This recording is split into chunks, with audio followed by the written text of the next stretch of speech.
Hello and welcome to the Pandaverse. I'm Elgon, the E in C and E. And I'm Christine, the C in the C and E. And we're here with Jason Beem, who's the author of Southbound. And Jason goes back to the first days of Panda Moon with Christine and I. Yeah, he sure does. Yeah, I remember being on the phone calls and trying to think of some of the names. Jackson Paul Bear was one of the early names. Yeah. There was a bunch of them. Yeah, those are God. That's going back eight years now. Yeah, at least Lee Goldenberg's still with us. Yeah. One of the original. So we're here with Mike Eberhard, a.k.a. Champ Westwood. What is happening? And so y'all know what's happening if Mike's on the call, because Mike's a voice actor. So that means we have an audiobook that we're promoting, and of course it's Jason's book Southbound, which is a real visceral story about gambling and horse racing and all the evils that can happen and all the beautiful things that happen with horse racing too. So a really good book. It really is quite a journey, this book. Jason, was a lot of this modeled after some of your personal experience? Yeah, it was I always describe it as a journal entry that got out of control. It was I used my background to jump the story off, and some of my background in there is true and some of it's not. I mean, it's funny because people just assume like, oh, this is a biography, and it's so not. There's much more fiction than reality, but some of the anchors of the situation and the person, the job is obviously based on my job, but so much of the rest of it was literally a journal entry of, okay, if my fantasy was to run away and try to gamble for a living, something that I was not good at, but did too much of, how would it play out? And so I started doing that, and it was funny because the story came like really fast. Like I kind of worked from an outline, and the first draft and the outline, I mean, it was all like 2 months maybe. And wow, that's so fast. Yeah, and for someone who's not a writer, by trade, it was a really strange experience how fast and how exciting it was when it did kind of come out. And obviously, as you guys know, if you've worked from an outline, it's not straight. You bebop around as you go through it, but you just kind of have those anchor points of story, and then new stories would come in and out. And there was a few little sidebars that were based in reality, but yeah, it's definitely a work of fiction. It's just kind of rooted in some past truths. Well, I read the book about 5 or 6 years ago now. Yeah, I mean, it's been a while, and I still remember it. I still remember the story, and I probably read like 300 books since then. So I mean, that's saying something. I remember your book. It's funny, and you guys can obviously speak to this.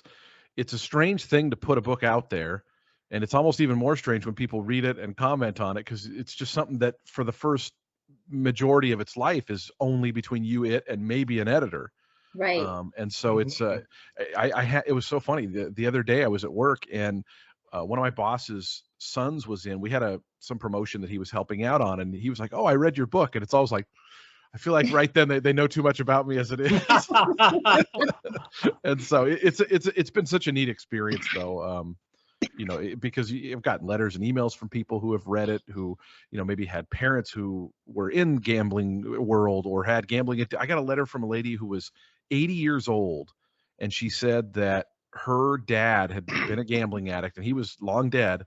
And she said she realized that she had a little bit better insight maybe in terms of what he was going through, which was really powerful to hear, especially from someone so late in their own life, that was a realization they had from reading the book. So it's been a really cool experience. I'm so glad I did it. As I said, I'm not a writer by trade or whatnot. And so it's been a cool experience having Southbound in the world.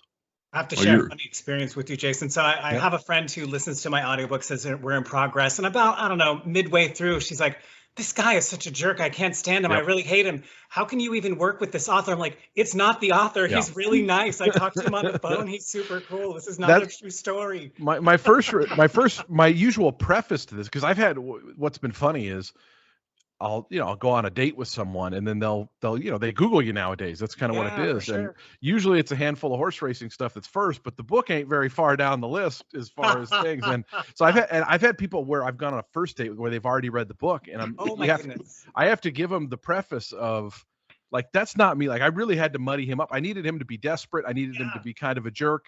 I needed him to, because the addiction part of it a lot of times makes you not who you really are. Right. And so that was kind of the angle on, making him a little bit of a sleaze bucket and doing that kind of stuff, because he was not his best self. And I think that was, what the goal of the book was to hopefully, just show that path, that it's not pretty. I mean, it's not meant to be, he's not meant to necessarily be likable. I think there's moments of likability. For sure. Absolutely. But I think that for the most part, it's showing the path and trajectory of, getting involved in something that's a little bit out of control for you. I mean, it really can change people. And so that was, to me, that was the purpose of kind of, as I say, assholing him up. Well, interesting. You have a contrast between, he loves horses, and he loves the idea of horse racing, and he's an announcer like you are. But then he's got these problems, and he's got to work through those, and he goes off the deep end. He takes the dive, and when you're addicted to gambling, it's like being addicted to anything else. It just once you break your thing going on. I think I remember you saying that there's like a 3 year or 3 month or something. Yeah. The abstinence thing. Well, it was 3 weeks, 3 years. Yeah. Well, it's just funny because I've talked to people in recovery on various stuff, and that always seemed to be like kind of a trend. Like some people, they go to a meeting, I'm going to quit. And then it's like, when you leave a meeting, life is still going on out there. And so the comfort of that community is kind of gone, and your problems are still out there too. And so, to me, that was a big part of that whole thing with the book was trying to show a little bit of that work. Cause it is an anonymous world, and people don't talk about it a lot, which is good and bad. I think the anonymity part of those meetings is a great thing, but I also think that there's a lot of people who go to those meetings who don't know that there is so much of that struggle going on with people. And but the 3 weeks, 3 months, 3 years part, like I just, that was just from hearing people's stories and my own experiences too. It was kind of the same thing. Like I'd be like, okay, I'm going to stop for now. And then, get like 3 weeks and be like, it's not too bad. And then it's like, let's, so much of, I think addiction is habitual too. Like you just, I go to the same places every Saturday. So now I have to break that cycle. And you really have to takes a while. You really have to change your lifestyle. Yeah, right, 100%. Yeah. And I mean, your associations, for me, I almost changed my occupation at different points. Wow. And, I kind of figured out a way to make it work for me. And, but I know people who haven't. And so it's a beast, and it's not unusual either, right? I mean, the number of bartenders that are alcoholics is through the roof, and many of them in recovering. And so, it's definitely a story that's out there for a lot of people, I think. Oh yeah. Oh yeah. It was a real challenge to play. It was really a fascinating journey with this character. I did, theater forever before this, and I've really only played one other anti-hero. And so for me, it was a real interesting challenge to be like, how can I muddy this guy up and make him sleazy and mean and cruel, but also show that care he has for the animals and the connection he has with his father and being at the track, and how that brings that emotion out in him. He's a really complicated main character. He was a lot of fun to play. You did a really good job capturing that. Yeah, it was funny to play around with, because I think back now, when I was writing that, I was 32-ish, 30, 31, 32, 33, I guess, 32 or 33. And I hadn't read Southbound back, because as you guys know, by the time you're done with editing and stuff, like you don't ever want to see the book again in your life. You've read it how many times? And I went back and read it like 2 years ago, and it was amazing how much stuff I thought, God, I would never say something that way now.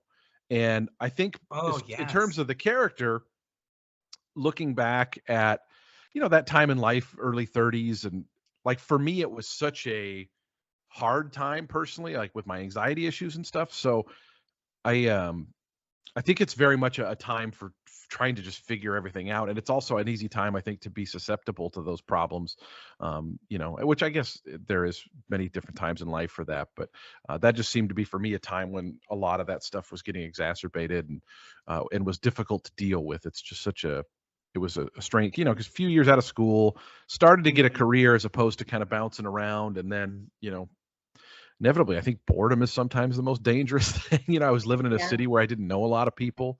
Yes, and I think a lot of people go, yeah, I mean, it's amazing. I move around now for work more than I did then. And I've just learned how to deal with the tough parts of that, because there's a lot of fun parts of it too, right? I mean, traveling is great and money's great and all that kind of stuff. But I don't think I used to just not be, I was never proactive in like my adulting. Like, you know how hard it is to meet friends. It's hard to meet friends as an adult, right? Like I agree. It really is. And so when you go to a new city, you know, like I know for when I went to Louisiana, that was like my kind of big second fall apart. And that was, I didn't know anybody. I didn't push to know anybody. I went to work and I went home. And like even coming to Tampa this year for a new job opportunity down here, like I came into this, you know, knowing a few people online and right away making plans with them when I got here. And, you know, trying to really be aggressive to at least just have a couple of social things a week to, you know, try to get some form of community, because it's a tough thing to move. I mean, I know it sounds fun and it is fun, but I think there's ways to make it easier, because it's not easy for sure. There's a lot of people in that area too. I mean, I don't think most people realize it. I don't think most people realize it, but Pinellas County is the most densely populated county in Florida. Yeah, it's been interesting. I have my dad's cousin lives north of town here, but I went to dinner with them and they were telling me, you know, when they first came here 40, 50 years ago, like this area was nothing. Like there was just no. 584 was an orchard road. I mean, it was like you had to pull over and, you know, two of your wheels were on sand, you know. Yeah. Somebody else was going by you. Yeah. But I don't have any favor. I only know Tampa as it is today. So for those who are interested in seeing kind of what the life is like, Jason, you've done a phenomenal job documenting on YouTube. First thing I do when I get an audiobook is, of course, you know, start looking into the author. And you have all these cool videos. Like he teases this video where he's up in his booth and he shows you the booth and what the view on the track is like. He shows you the program, how to print. Like I learned so much about horse race calling. Just watching your videos is absolutely fascinating. It really helped bring a lot of things to life for me, the stuff that you've actually documented. Yeah, I think I had three little projects that I started during COVID. One was learning video editing and, you know, proper shooting. I had done videos before, but they were very much just my phone and falling around. But really trying to learn a little bit better video. I mean, you know, never to be professional or anything, but to be proficient, I guess. That was one of them. Smoking meat was one of them, which I think a lot of people did. Yeah, I bought it. Yeah. I want to come over. Oh, it's so funny. My friend that I stay with in Oregon, I had brought the smoker down because my schedule's very strange now. I'm in Oregon in the spring and fall. I'm in Virginia in the summer, and then I'm in Tampa all winter long.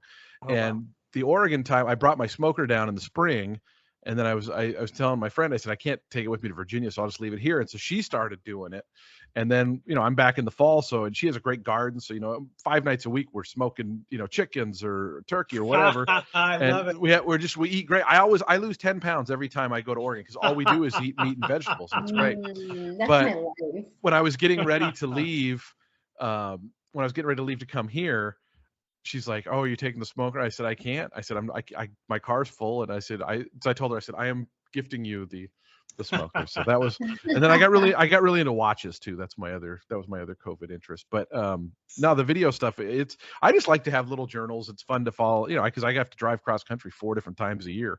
And so I try to take a different route every time. And it's funny because I've had so many people say like, don't you get sick of the driving? And I love it. It's so fun to just check out for 5 days and see the country, see different towns. I mean, I've been to every state other than the 2, you know, that are not connected. And I've seen, I mean, I don't know, I can't think of any major metro areas that I really haven't seen at this point now. And so it's cool to be able to do that. I think it's a blessing to be able to travel like that. That's quite an accomplishment. I've been to every state except Delaware. Wow. And it's because you kind of have to want to go to Delaware to go there. That's what happened. You can't accidentally end up in Delaware. That's what happened. That's what happened to me with Rhode Island. I hadn't gone, and I went to Boston, and I was gonna go through it on the way up, but you do have to kind of veer off the main freeway between New York and Boston if you want to go to Rhode Island. And I thought I'll do it on the way back, and then I didn't, and then so I had to make a real special trip to do it. You know. Delaware, I feel like it's easy though. You're right by Philly. Nice. Across the bridge. Yeah. If you make a wrong turn in Philly, you'll end up in Delaware. Yeah. So, Jason, are any of the crazy events that happened in this book? Did any of those actually happen? Like the trip to Tijuana? The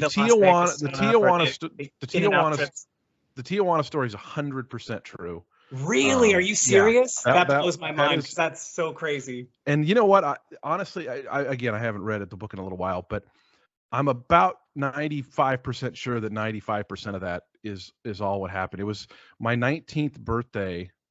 My mom made a deal with me and my sister. If we didn't drink or smoke until we graduated high school, she would give us a vacation for us and a friend wherever we wanted to go. And so I went. Oh, wow. I went with a buddy to San Diego. A year later. I was in college, so it would have been, spring of my freshman year of college. And so we went down there. We did just hang out by the beach, just had a nice little trip. And then, like the Saturday night, in fact, there's a really random historical event that happened. If you're a wrestling fan at all, do you follow wrestling at all, the WWF or anything? There was a famous wrestler, Owen Hart, who died that night when we went to Tijuana. He was they were going to fly him down from the ceiling of the arena, and the rope broke. Yeah, he fell. He was a real famous guy, and his brother's like one of the most famous guys. But anyways, because I remember when we got back, that was the big news story that night, and we were of course shellacked from being in Tijuana. But I mean, literally every point of that story in the book, it didn't happen in the obviously in the midst of the gambling thing. But that story is one of the few. Like a lot of the little side stories are very true. Those are the ones. But the actual journey is not. But the Tijuana thing, like the buddy flicking knives out, meeting the couple. So it wasn't a couple that we met. It was two guys from the Navy, but we hung out with them the whole night. Nice. The strippers, the guys telling you to come in and get a beer. I mean, that stripper scene was terrifying. It was one of the creepiest things ever. I'll never forget that. It was so wild. Wait till you hear me in the audiobook recreate that scene. You're going to die. Yeah, because the only thing I remember about it was the dollar beers when they waved us in were like little 8-ounce bottles. Like my gosh, that's so crazy. They were like mini beer bottles for $1. And my buddy just looked at us. He's like, "We got to get out of here." And because we weren't going to waste our beer that we bought, of course, And the whole Tijuana story is very, very true. It was my 19th birthday. Yeah. Oh my gosh, that blows my mind. That story. That's like, so much flavor in these side stories. It's so much fun. I just noticed your hat, Santa Anita. Yeah, I wore this hat specifically for this. I actually had a really good connection to this book. You don't mind if I go into my little story here for a second about it? I have grown up here in California, and I've been going to Santa Anita every year with my dad would take my brother and I when we were like 7 or 8 years old. And so when you're talking about in the book, I related that so well because I would go play on the equipment, on the, the slides and the swings. And sometimes my dad would be like, "You have $2 to bet. What do you want to do?" And I'd go find a horse. There's some horses, I remember their names, like Kangaroo Court or Maz Papa Bear, just random. I have no idea even if those horses were any good. I have no idea. But it was really cool. But then in college, I was part of a marketing focus group where they brought me to Santa Anita and paid us to learn to handicap and gave us $100 to bet. And I've never forgotten that. And so I have a really nice affinity for the horse races. And I actually went, COVID had kind of died down. I got my vaccinations. The pandemic was in that real nice lull back in May. I don't know if you remember when May, it seemed like everything was going to be great again. Yeah. So anyway, I got to go to Santa Anita, and I took my friend and we went to Santa. I walked all around. I did not get to go to the stables, but I got to go to the paddock and the Seabiscuit courtyard and up and down to the turf club and all around everywhere. It was so fun, and it really, really brought your story to life for me. Oh, good. You captured it so well. It was so much fun to read it and imagine it. It was a real hoot. Santa Anita is a really, I don't know that people in LA, I mean, I'm sure they do, but when you get to go someplace every day, I don't think you realize when it's like so great. I took it for granted. I had no idea until I read your book how different the other tracks were, because I've only been to Santa Anita. So I just assumed, I've seen the movie Seabiscuit, and so I'm like, all the tracks are amazing and beautiful, and it's this grand thing. And no, and there's a lot that are, but Santa Anita is just different. And one of my my closest friends is now the announcer there, and so I always, and Oh he's an LA guy who grew up there, and it's kind of been neat to see him, get the kind of the dream job and be there and stuff, and so. Oh, that's cool. Yeah, I'll never forget Trevor Denman. My whole childhood's Yeah. filled with that. Away they go. My whole childhood. Yeah. Frank Mirmati's the guy who's there now, and he's been there last, I think, God, it was 2018, so it's been 3 or 4 years for him now. But one thing I'll tell you about, talking about the horse names. The horse names are they're a mix of about half real horses and then half like Easter eggs towards friends and stuff like that. And so I love that. I've always loved when friends like read the book and they're like, "Holy moly, I had a horse!" But it's usually a little bit, tiny bit subtle, so people won't necessarily know. And obviously the main horse in there, Mondada, is Zenyatta. Yeah, Zenyatta was the famous Santa Anita horse from a few years ago, and she was this unbelievable racehorse, and she was named after the Police album, because the owner of Zenyatta was he's the record executive who discovered the Police. No kidding. And if you look, the Police have a record called Zenyatta Mondada. Oh my gosh, that's amazing. I know. So Mondada is the other half of the album title, and she's not based entirely on Zenyatta, but a lot of, I have a special place in my heart for Mondada now. Yeah. It's funny how characters in the book, for me at least as a performer, like I live in your book for a couple months when I do the book. Like I watch so many documentaries on the Breeders' Cup and the Kentucky Derby, and I listen to the chapters over and over and over again, and it's stupid, but I get attached to these characters, and I got really attached to Mondada. I was like, I don't read ahead, so I don't know what's going to happen. When I record, I read the night before and then I record it the next morning. But I never read ahead in the book, so I never know what's going to happen. And every time that a race is coming, like, she's going to win this time. She's going to do it this time. Come on, Mondada. Like, it was really funny. Some of the cheering you'll hear in the audiobook, I'm really cheering, like, come on, I really want her to do good. It's so funny. One thing that's been interesting since this audiobook came out, and obviously was something I was asked about, and it is a little bit of a funny position for Michael, is obviously I'm a voice worker of sorts. Totally, you could. And so I have been asked every time I say the audiobook's coming out, why is it not you? Why is it not you? And I try to, and my response is, well, first of all, it's not necessarily my story. I said, if this was a biography, it would make a lot more sense for it to be me. But I said, I'm also not an actor. And I said, there are female characters in there are old characters, young characters, and you do not want me trying to read those. It would not be good. So 81 I was very characters, Jason. I counted them as I went. 81 different characters. I had to invent new tools for this audiobook. I should go get them and show you what I'm going to get them. Yeah. Keep the audience interested. Yeah. I'm going to show you these tools. It's crazy. But it's a funny, like I said, it's the number one question I've gotten since I said that they were doing an audiobook version is why are you not reading it? It's, I do podcasting stuff. Well, it's in my world. It's like lawyers don't represent themselves, Right. So authors should do their own Exactly. audiobooks. No, I like I said, if it was a biography, it would make a lot of sense to it. But it other than that, it never made sense. And once I explain that to people, they seem to get it. I'll tell them like, look, an actor is supposed to do this, not me, because it's an actual story, not a history lesson kind of thing. So get a load of this. You have so many characters in your book that I couldn't think of what to do next because there's 81. Yeah. So I invented the random voice generator. This is a spreadsheet with 200 different adjectives describing someone's voice, like hoarse, melodious, mocking, sing-song, sleek. And then I created this wheel of emotions. And so start with, are they annoyed? Okay. And then it's like, are they frustrated, exasperated, aggressive, distant? And then you withdraw, and then you go down there, annoyed, withdraw.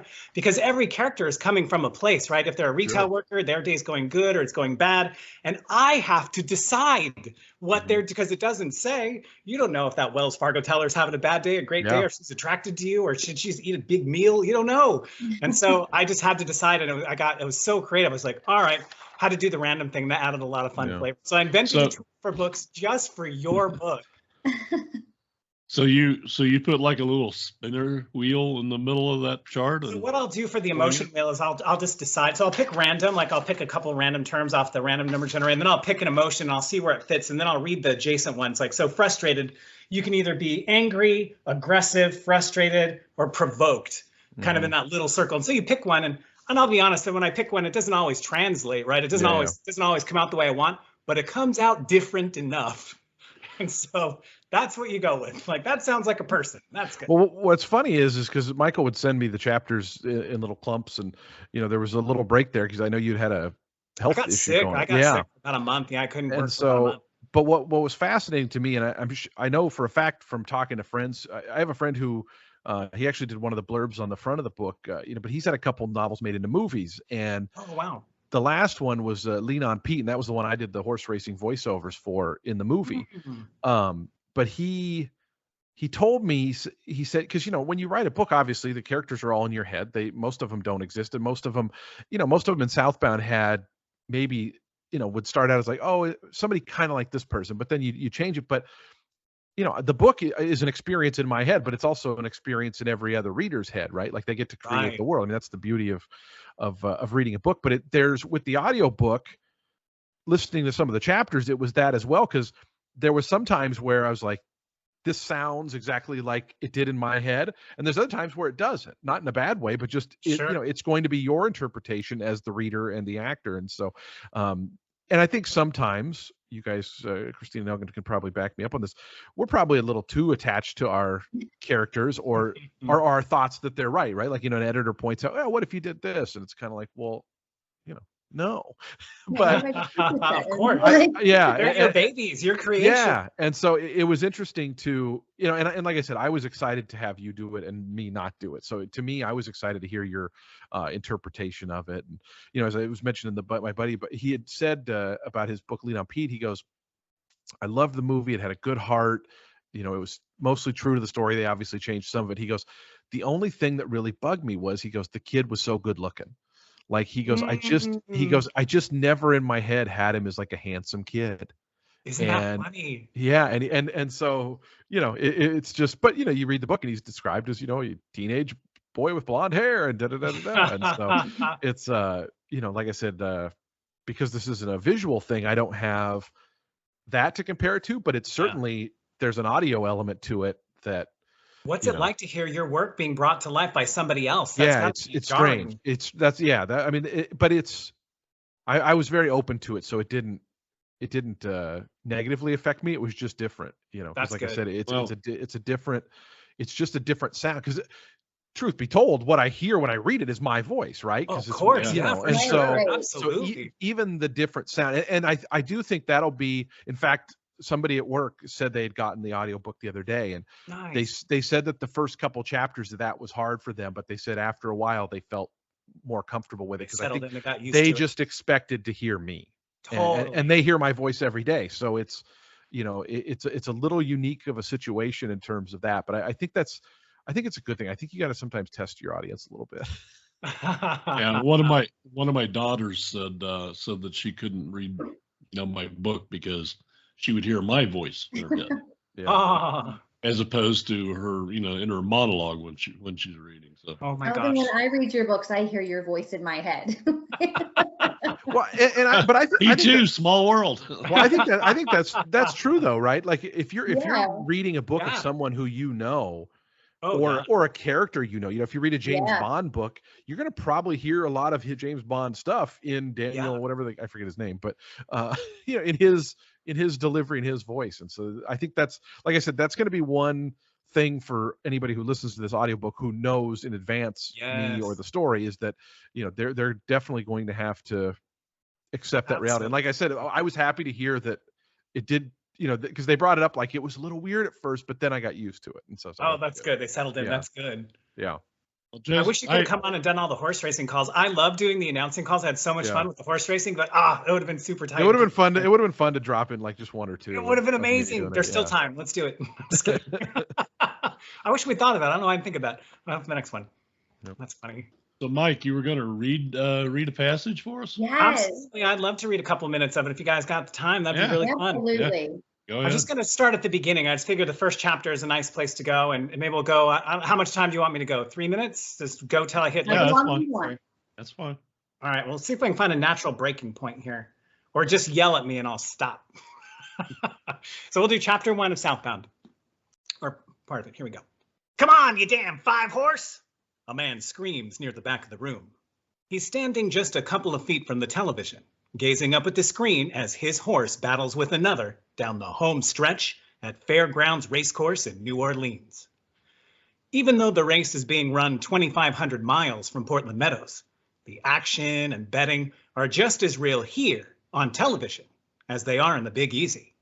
Come on, Garcia, whip that sucker, the man yells as he smacks his rolled-up program against his left hand. The two horses are nearing the finish line. They battled nose and nose the entire length of the stretch. Both riders pushing and steering and whipping and screaming, imploring their runners to make that final necessary surge, to put their nose down first at the wire. They come to the wire, and it's better spots who wins it by a head. Fuck yeah! I told you that 5 was gonna win, the man says as he rushes over to show me his ticket, feeling the need to show not just me, but anyone within an earshot. Nice hit, Alvin, but remember, winners never brag, I retort with a smile. I mean what I just said, but I give Alvin a pat on the shoulder anyways, just to let him know I'm happy that he's got a score. I've met 1,000 guys like Alvin. They're at every track. Alvin's maybe 55, maybe 60. He's fat and walks with something like a limp. But it's more like he's just pulling his right leg with him every time it's in the air, as opposed to that leg actually taking a certifiable step. His scar-laced black skin and wrinkled face tell a story of a man who's had a tough life filled with heartbreak. His glasses are taped together, but not with good quality duct tape or something like that. Rather, for him, throwing a new round of Scotch tape on them each day seems to do the trick. How much did you get, Alvin? I ask after he gets his cash from the teller. She got bet down to 6-1, but I'll take it, Alvin says as he puts his newly collected money into his Velcro wallet. I needed that. I was just about out of here.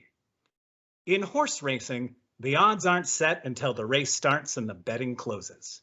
All the money bet goes into a big pool, and however many people have winning tickets split up that pool. After the track takes its 20%, of course. Alvin's horse was 8-1 when he bet it, but lots of late money drove the price down to 6-1. You see, in pari-mutuel gambling, the players are competing against each other. Alvin and I are buddies, but we're also competitors. Every day, thousands of men like Alvin and even a few women come out to these forgotten cathedrals. The grandstands are massive in scope and built to seat tens of thousands of people. But most days, only a couple of hundred will trickle through the old metal turnstiles that lead into the track. It's not a racing day at Portland Meadows, but there's racing to bet on 7 days a week.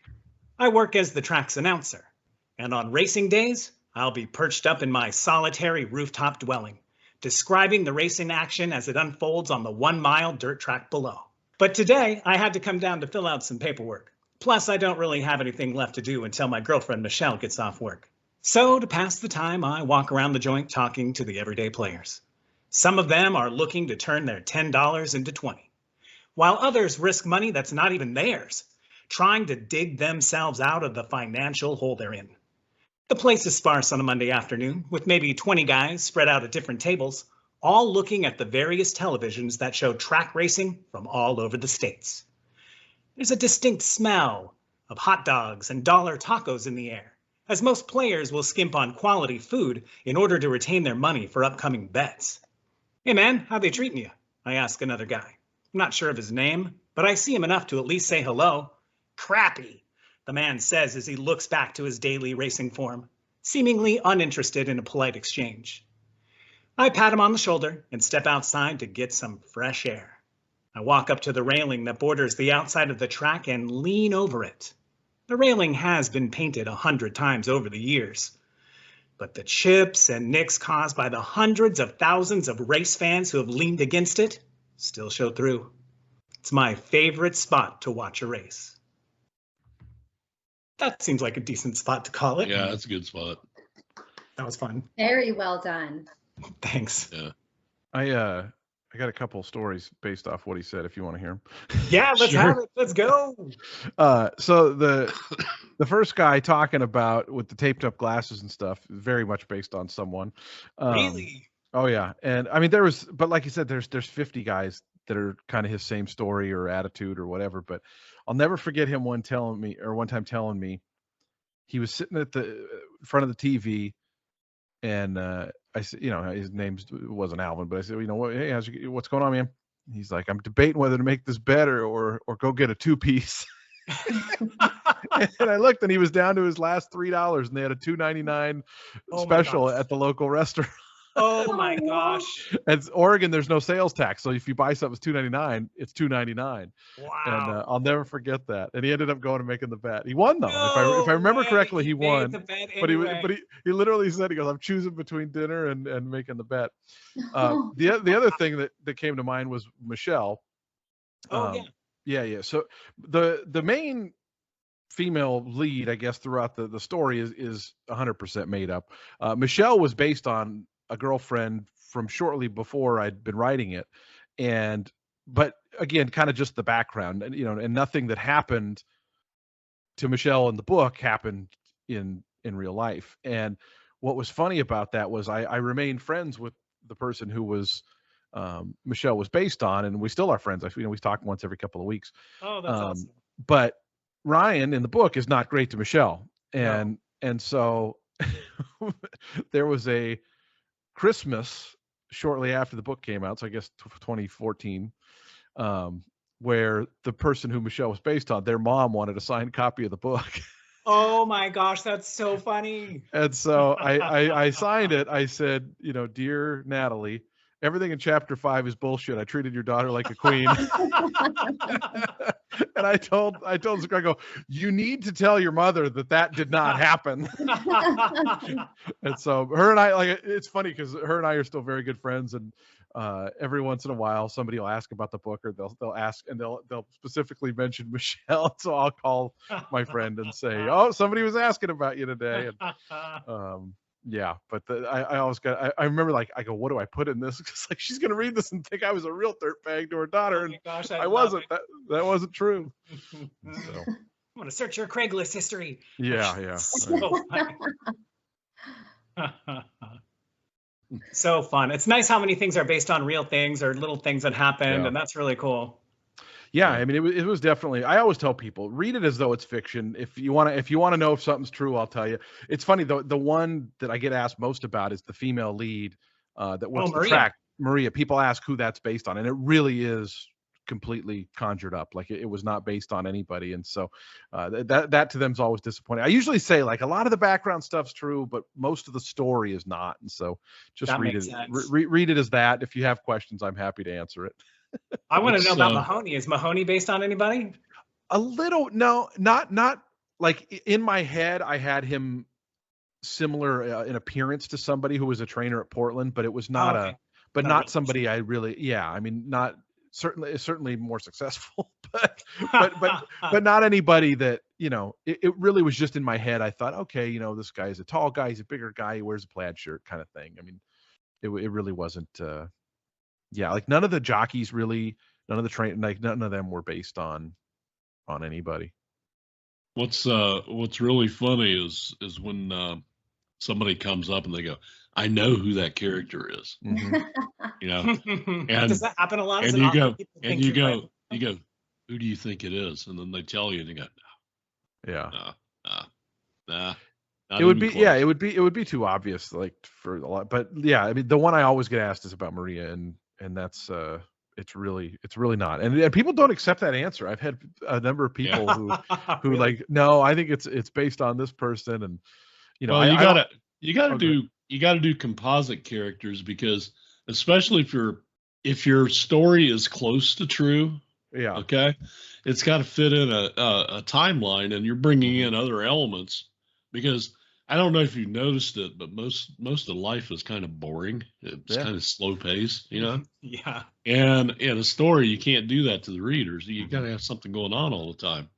And it's maybe not the only way, but the best way to do it is to make your characters composites. Yeah. So, they have different attributes. So you may have 3 or 4 different people blended into one character in your book. Yep. Yeah, there's a little of that going on. I mean, like I said, for me, it was, as someone who was not trained in writing, I studied English a little bit in college, but really this was a kind of a one-off, and I didn't know a lot of I learned a lot of that in the editing part of the process, and really getting feedback, and of course, you could sit and edit a book forever. I mean, I was so naive. I thought when you finished the first draft, you just spell checked it and sent it off to publishers. That sounds good to me. That's not yeah. how Instead it was I think it was 9 months or a year before I sent it to anybody, because a buddy of mine was like, he's like, trust me, he goes, every time you go back and read it, you'll see something you don't like or you need to change, or give it a month and then go back into it, and you're in a different place in life. And exactly. You could really just keep editing. And I've had people bring up little things after the fact where I'm like, oh man, that would have. I had a buddy who's a professional gambler. He told me, the only thing that kind of irked me, he goes, every loss was like the toughest beat, and it was like he goes, that's not how it works. He goes, and for the purpose of an entertaining book, I think there's maybe a little bit of a middle ground, but he's probably right. Like I could have pulled back on a couple of occasions. Didn't always have to be a nose and nose, neck and neck, kind of thing. Because every race isn't like that. Yeah. And it was fun though. It was exciting. It's so topsy-turvy. You get really involved in it. It's so much fun with all the racing and the beats and the things. And I got to say, a very satisfying book when I got to the end. And a lot of time, I'm not going to give anything away or anything, but I really enjoyed the way that this book concluded and the way the races went, and felt very realistic. And I was anticipating a lot of Hollywood tropes, because it leads itself to that. It looks like it's going to be, okay, we're going to do this thing, and then maybe it doesn't do that, and it goes. I think the original ending had a Hollywood trope, and we changed it. that was Zara's suggestion, and I think the right suggestion. Oh, nice. But yeah, it's really satisfying. The other big change was when I originally wrote it, it was in third person. No kidding. That's a huge change. Wow. And so I worked with a writer in Portland. This was before any Panda Moon stuff, named Lydia Yuknevich, who's become a New York Times bestseller. She's an amazing writer. But she had, at the time, I remember reading her book, and I was living in Portland when all this was happening, and I was only kind of reading Portland authors at the time, because there was such a great scene there. There's a famous book group. It's like Cheryl Strayed, who wrote Wild, Chuck Palahniuk, who wrote Fight Club and a bunch of other books. Lydia Yuknevich, there's like Monica Drake. There's like this group of like 6 really talented, very highly praised and big selling writers, and they were in a group together like before any of them were anything. And so they were this long time writing group, but because of all their success, like it seemed like there was just writers groups everywhere in Portland popping up. And so I went to this guy Tom Spanbauer, who was their original teacher, that whole group, and he had a class called Dangerous Writing, and he's one of those writers who's like almost too good, where you can't read his book like a story. You kind of got to read it line for line, because it's like every sentence is like a different, like this crazy picture of amazing words. But his the first assignment he gave me was like, tell me the scariest day of your life. Like he really just wanted you to get really deep. And so when I was in the early parts of writing Southbound, Lydia Yuknevich, who was this writer, she was offering manuscript critiques for not that expensive. And so I was like, let's do it, right? This is one of my favorite writers. I'm gonna have her do it. And her first suggestion was, she goes, a lot of this is you, right? And I go, yeah. And I said, a lot of it's not though. And she goes, you can't write about anxiety and addiction and all this stuff and sex and be far away in a third person. She goes, it has to be up close. In fact, even talking about the anxiety scenes, she goes, you describe a panic attack or the rush of gambling. She goes, and we are like right here with you. She goes, and then there's a sex scene, and it's like in the other room. Like you really glance over it. You don't talk about it at all. And I said, all I could think about was my mom reading it. Like I just couldn't. And she had the best retort, because she had done a memoir, and it's pretty tough about her family. And she goes, don't you think my mom read my book? I go, oh yeah, good point. And she's like, you got to remember, your mom is one reader out of hopefully thousands. And that's true. She goes, and none of the other people are going to have the perspective she does. And my mom, bless her, like she told me, she goes, anytime there was anything in the bedroom, I just skipped a page or two. And so, but it was to me, it was really fascinating to realize the power of what a first person book can do. And I remember Steph Post, who was writing with us at the time, who actually lives here in the area. Yeah, she's up in Hernando County. Yeah. I remember her telling me that she's like, I don't usually like first person books. Like she prefers third person books. And so it was interesting to kind of get that feedback at the time. But yeah, that was I remember that was literally weeks of changing every he to I and every. Wow. Yeah, it's a pain. That's a pain in the ass too, because I mean you have to actually reconstruct several sentences. Oh yeah. Oh, I mean it was a grind, but I knew And you don't want to start every sentence off with I. Yeah. Right. Yeah, and so it was that whole thing was a grind, but it was I knew right away it was the right call, because she even said to me, she goes, "You're gonna hate me," and I said, "I won't." She's like, "This needs to be first person," and but she also, being a teacher, I think she kind of started out with all the stuff she liked about the book and this and that, and so like I was on cloud nine that she just read it and liked it, even though I paid her to read it. And then she gave one of the blurbs too, which was really cool. She went back and rewrote it, but yeah. So I'll relate it to me. So me as a voiceover actor, like I do these love scenes, these sex scenes, and it's super awkward, right? Because I'm basically telling myself sweet things to me. Like it's super weird because I'm the girl, I'm the boy, I'm amazing, I love you, do this, do that, and then I have to freaking edit it. So I have to hear it while I edit it, and then I have to play it back and hear it, and it's super awkward to listen to myself being like, "Hey, baby," like all the crap that you say, in the book. I'm like, oh my god, it's so. Is that weird to write those scenes? It's. Lydia's best advice was like, write it as though nobody else is going to read it, because if you do think about like your mom reading, or family, or just other people, my family listening to me have sex with this lady, like what I mean, like on the audiobook. I mean, not really. But there's a vulnerability to that, right? I mean, our sexuality is generally a very private thing. So, absolutely, it's a little different when that door gets opened. Sometimes there's some humor in it. Sometimes there's some self-deprecation, and I mean, the scene, all those things in it. The scene I get asked about the most is the Cal Expo chapter scene. That's exactly the scene that I was thinking of. That scene is incredible. Wow. Yeah, I get asked about that one all the time. People are like, "Hey, did that really happen?" And that's one of those ones I'm like, I'm not telling you, but that was one where he gets swept up in the horse racing. I was so relieved to go from we're doing this thing to he's watching the horses. I'm like, thank goodness he's back at the horses.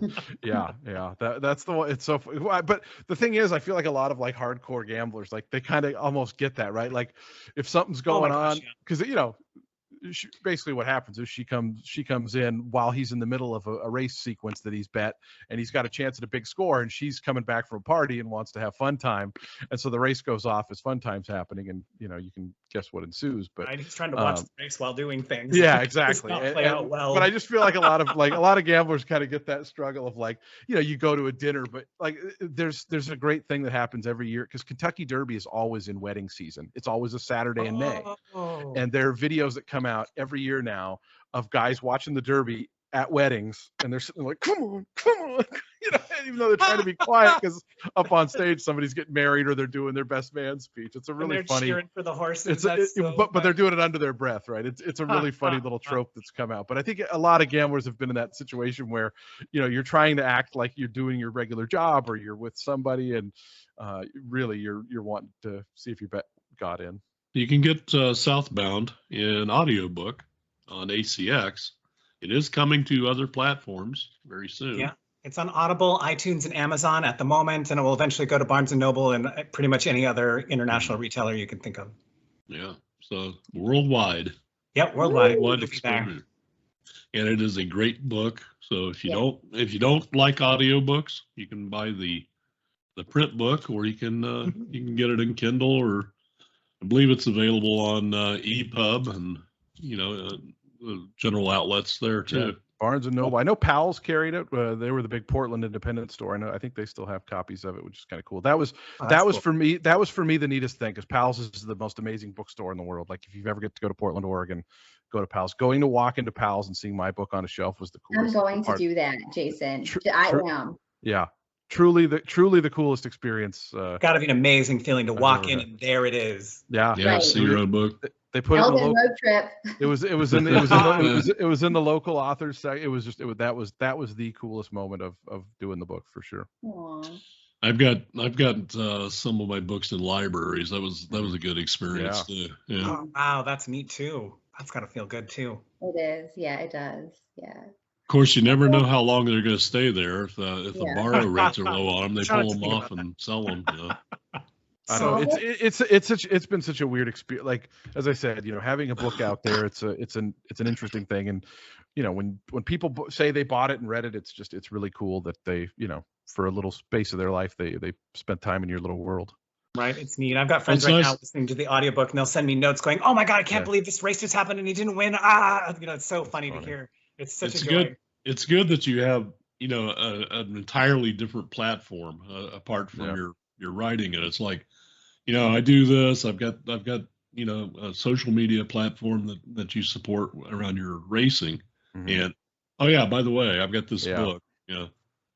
Oh, well, thank you guys so much for joining us today. So happy to be here. Thanks for hosting and having both of us on, or having, you know, it's such a joy and fun to share the art with everybody. And, you know, see what's up. It's fun. And Jason, it's been so good to see you. Like I said, so I feel like it's been like 25 years.